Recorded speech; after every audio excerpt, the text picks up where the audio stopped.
ন্যায় বিচার যেমন যারা যে পরিবারগুলোর সদস্যরা শহীদ হয়েছেন, যারা আহত হয়েছেন তাদের যেমন প্রাপ্য, তেমনি যিনি অপরাধী তাকেও কিন্তু ন্যায় বিচার বুঝিয়ে দিতে হবে।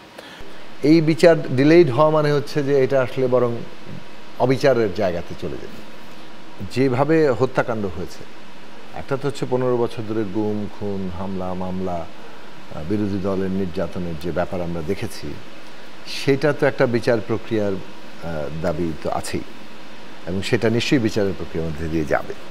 কিন্তু জুলাই আগস্টে যে হত্যাকাণ্ড হয়েছে, একবার নির্বিচার গণহত্যা শামিল, যে জায়গাটা থেকে মানে এটা এত দৃশ্যমান ছিল যে মানে দিনে দুপুরে সবগুলি করে প্রকাশ্য হয়েছে, দেখা গেছে।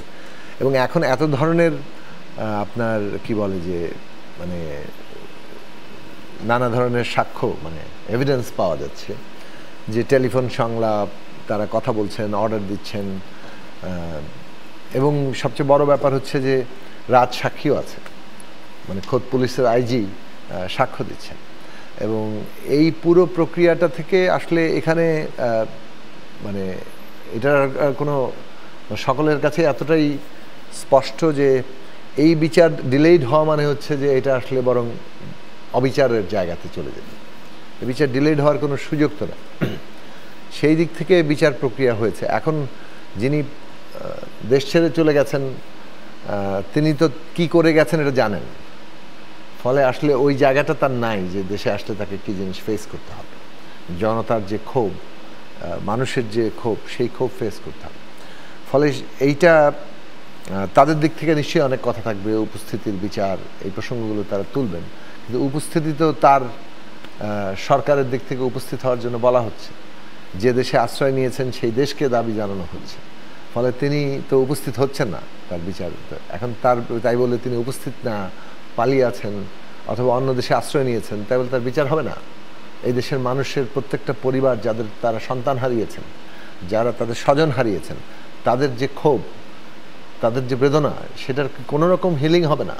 তো বিচার তো ধরেন পুরো হিলিং করতে না পারলে এটা অত্যন্ত একটা গুরুত্বপূর্ণ জায়গা, মানে পুরো ওই ব্যক্তি কিংবা পরিবারের হিলিং না, পুরো সমাজের হিলিং এর বিচারের রায় হয়েছে, কিন্তু রায় কার্যকর না হওয়া পর্যন্ত কি প্রকৃতি রায় একটা গুরুত্বপূর্ণ জায়গা। কিন্তু এখন তিনি অ্যাবসকন্ডিং কিংবা তিনি বিভিন্ন জায়গায় আছেন, সেটা তো আছেই, কিন্তু রায় তো একটা জায়গায় হয়েছে।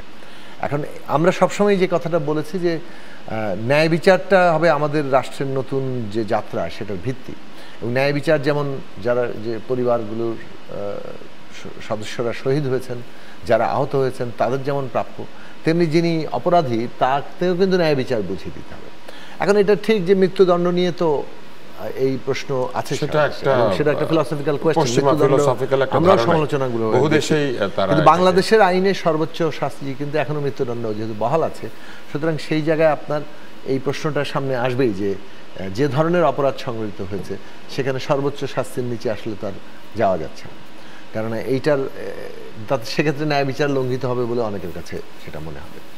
তো আমাদের মনে হয় যে যে প্রক্রিয়ায় এগিয়েছে, মানে লাইভ টেলিকাস্ট হয়েছে, যথাসম্ভব সাক্ষ্য প্রমাণ হাজির হয়েছে, সেই প্রক্রিয়ায় এইটার যে স্বচ্ছতা সেটা আমরা ভরসা রাখতে চাই। এবং এইটা আমরা সবসময় বলে যাব যে একটা স্বচ্ছ এবং একটা আন্তর্জাতিক মানসম্পন্ন বিচার হওয়া দরকার, যে আমাদের রাষ্ট্রটা ন্যায় বিচার দিতে সক্ষম। এইটার উপরেই কিন্তু রাষ্ট্রের শক্তিটা দাঁড়াবে, কারণ যে রাষ্ট্র ন্যায় বিচার দিতে পারে সেই রাষ্ট্র কিন্তু তার টিকে থাকার জায়গাটা তৈরি করে। আইন মানেই তো ন্যায় বিচার প্রতিষ্ঠার জন্য। ফলে ওই জায়গাটা আমাদের তৈরি হচ্ছে বলে, মানে এই প্রসেসটা এটাকে অগ্রসর করবে বলে আমরা মনে করি।